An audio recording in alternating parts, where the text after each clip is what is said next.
Hello everyone, it's a Fat Man here, and here I am in my garage. Now you'd say what a strange place to take some photos, but we've got one light, we have one camera operator and one test subject, which is my 8-year-old son Will. And what we're going to do today is prove to you that you can take a good corporate photograph just about anywhere with a camera, a flash and a secondary flash that's got a slave on it. This one is a Yongnuo, what is it, a YN560EX. It's the cheapest one I could buy, but it's got the slave mode on it. I've set it to about half power. I'm going to set up my 580EX to about probably half power as well. We're running at about 800 to 1000 ISO. I'll just pump it up to 1000 I think. And we're going to just bounce the light around, and I can show you that we'll get a fairly decent corporate photograph from two lights and one camera and a subject. Now this can be done with any DSLR. We're going to be running manual, so on manual mode here I'm going to be running at about a 60th of a second, actually I'll put up to about 100th, and about F10, just for the hell of it. We'll do some tests, see how that comes out. So the first thing we want to do is we want to determine, this room is just a standard 2-car garage in suburban Sydney. But the crucial thing is it has light walls, it has a white roof. Now to me a white roof is a big umbrella. It's just a huge, enormous umbrella. And I'm going to be using the roof as my umbrella, pointing the light in different directions to get it to bounce back to the subject, who is the bored 8-year-old, and into the sides of his face from different directions. Now we can get 2-to-1 lighting if you want to do it by adjusting the output of the flash, but what I want to do is quick and dirty, getting an output of a photograph to the client when you're in a rush or when they're in a rush. So what we're going to be doing is basically, I'll just put this down for a sec, taking this flash and bouncing it backwards. We don't want to put it straight into the subject's face because it'll just blind them. We want to be able to create that big umbrella effect from the ceiling. So if I'm holding it like this, we can see that the light is going up and behind. With the secondary light, I'm going to be basically, in effect, pointing it in this direction like this. So we're getting light coming from this direction and light coming from this direction. Now, it doesn't matter, as I said, I'm in my garage, so I'm going to improvise and just look for somewhere to set this secondary flash. Now, it can be anywhere. Here we go. Follow me, Grace.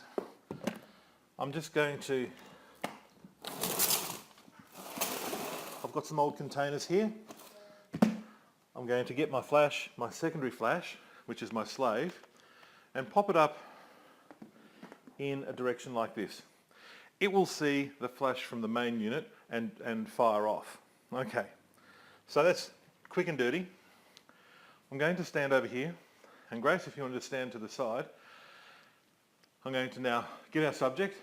Okay, Will, all you need to do is, and we're going to see how much light we actually need by doing a test shot. So I'm just adjusting the exposure on the flash.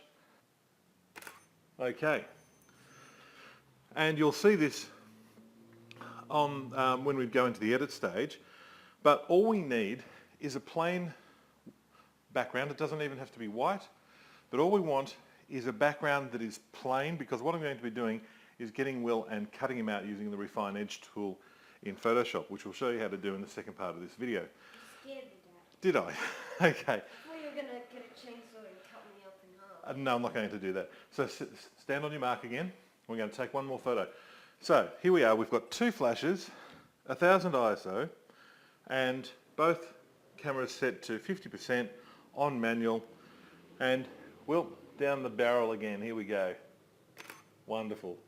Oh, it's a bit bright, is it? Okay, and one more. Lucky the flash isn't pointing right in your eyes. Well, that one was a little white. Did it? All right. So that's the quick and easy and dirty way of getting a photograph into your camera by using two flashes. So one pointing back here, one pointing up here. As you can see, the ceiling is pretty much white, and it's acting as our reflectors or our umbrellas. And this is just a normal garage. You can use an office with a white ceiling and white walls. You can use any location where you're going to be able to bounce the light around. Okay, so let's go to the video cut into the editing room and we'll see how we edit them in Photoshop. Okay, so here we are in Photoshop Creative Cloud. I'm just going to open that little file that we took of William before, and I shot it in RAW. So as you can see, it's a little bit bright and a little bit lacking in contrast, but it's a relatively well exposed image. So what we want to do is we want to do a couple of things. The first thing we want to do is adjust the contrast a little bit. I'm just popping that up, make it pop a little bit. Pull down the highlights a little on this one. Now you do this as your eye sees it. Just do it as you think it looks good. If you think it looks good, it probably is good. I'm going to darken some of the shadows a little bit. I'm going to increase the clarity to make it pop a little bit, make the vibrance, pull it up a bit, make that blue stand out.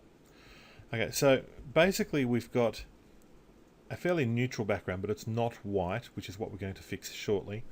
But this is a well lit image. So using the main flash, we've got this right hand side of Will's face is fairly well exposed, and just like we'd like to, using a slightly less powerful flash and pointing in a different direction, we've got this sort of about half of the light on the right hand side, which is what we want. Okay, so that's your classic 2:1.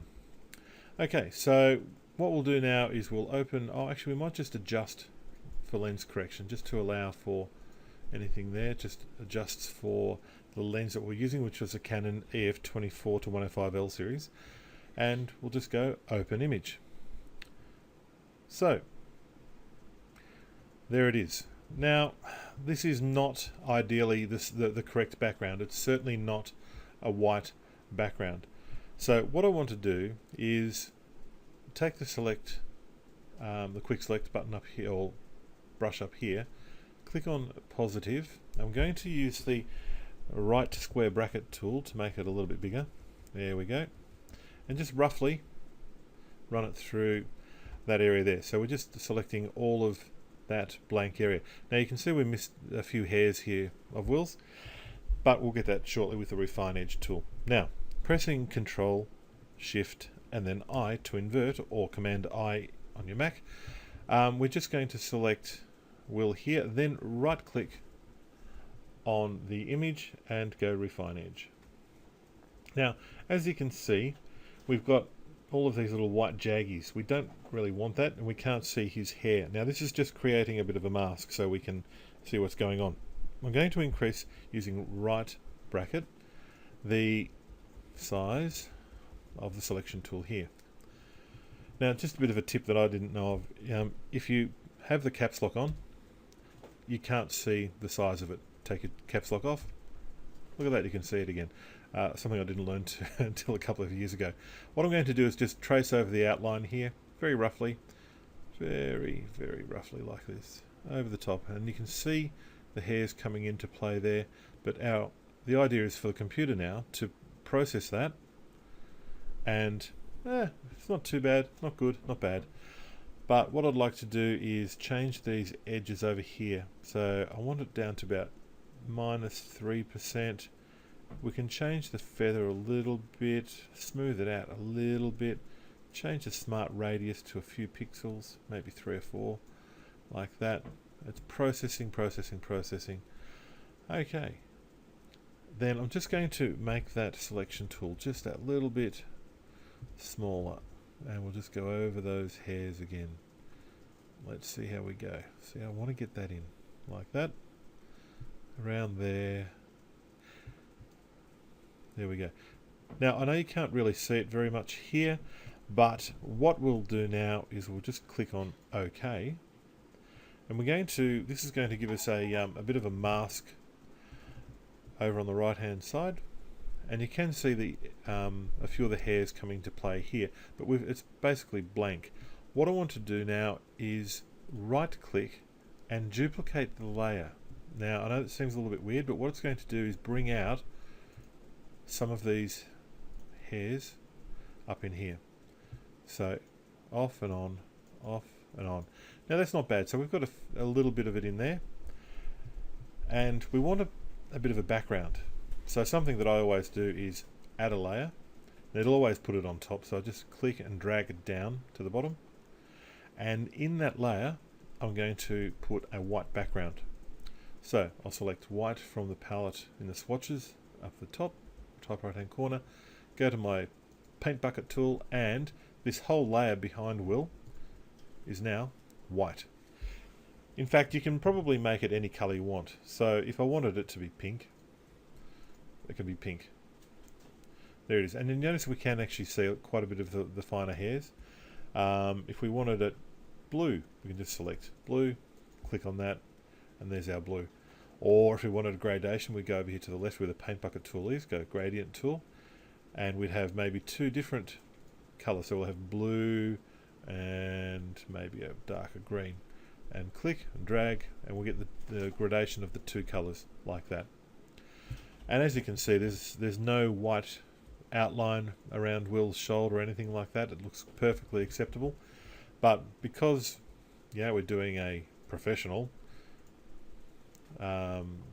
portrait of an 8-year-old, I'm selecting white, so the whole thing is going to be, he'll go back, the whole thing's going to be white, like so, which is quite acceptable for most of our corporate portraits. The only thing that I would probably do now is flatten this layer.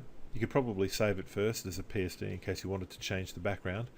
But the last thing you do is you do sharpening. And the sharpening I want to do is just an unsharp mask. So we're going to sharpen, unsharp mask, very simply.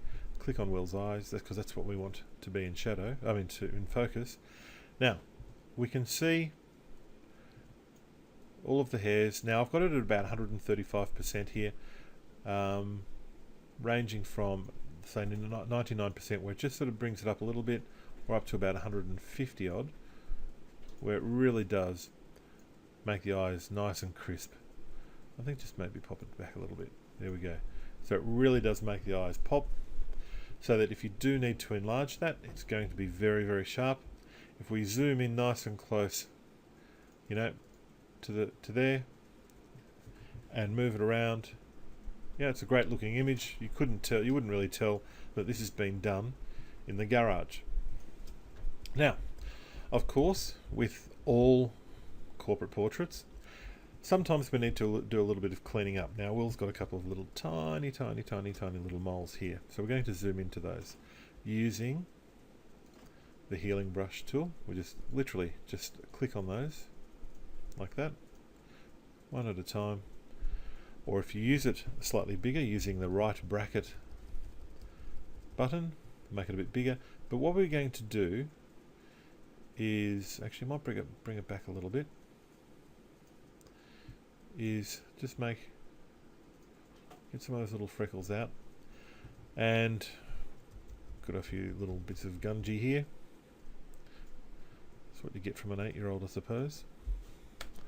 There we go. All these little tiny little specks and flecks.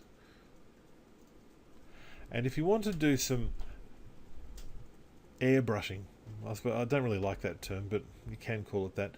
The easiest way to do it is to use the sample tool up here, the eyedropper. Grab a piece of the skin that's going to be close by and just sample that. Grab your brush, put the opacity on about maybe 20%, the flow down to about 20-25%, somewhere in that area, and make it a little bit smaller. Now, by doing that, we're going to just lightly brush that area and smooth things out. There we are. And don't do it too much. Make sure, that's very important, don't airbrush too much. The reason being is that a little bit goes a long way. It really does. You don't need to do much at all. One thing that a lot of retouchers do is sometimes they just go too far. Something I do want to do here is that Will has obviously had something to eat close to the time of shooting. I'm going to jump the opacity up to about 30. Go into this area here, make it a bit smaller, and just brush away that yellow of whatever he's eaten. So just a little bit is sometimes a little bit too much. As you can see, it's really softening it out. And that's pretty much it. Holding down the Alt and scrolling back on the wheel. There we go, there's our full-sized image. So quick, dirty, in the garage, and you can do a lot of the editing afterwards. So hopefully that's been inspirational to you, and see how you go from there. See you next time.